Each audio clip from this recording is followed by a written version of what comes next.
It happened on Minor Lane today, right off the outer loop exit of I-65 in the Okolona area. WHS 11's Grace McKenna has been there today. She's been talking to family members and a neighbor who played a major role in helping them escape. And Grace is live right now downtown at Norton Children's Hospital with more.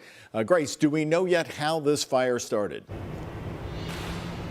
Yeah, Doug, we learned from fire officials today that the fire started from an unattended candle. They say thankfully, though, they were able to respond within minutes of getting that call just around 11 a.m. And a neighbor I spoke with today, Dominic Blanchard, says he got there just before they did. And that's a good thing. He was doing his morning routine this morning, listening to something on his earbuds when he heard a distinct call for help. He ran outside to see a woman hanging out the window of her home. He ran over and found a baby lying on the ground outside the window and an older child standing with him. He scooped up that baby, quickly got him to firefighters who were just then arriving. Blanchard said they helped the mom escape the home and put out the fire. We now know, of course, that it was caused by an unattended candle and the home didn't have a working smoke detector.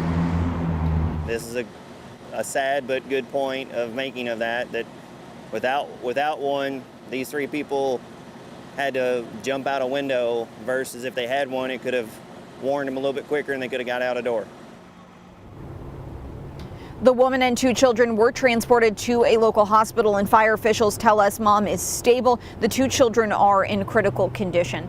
Blanchard tells me in the area, neighbors don't really know each other all that well, but he is always willing to help, especially when there are kids involved. He also says that this reminded him to go home right away, change the batteries in his own smoke detector. Doug?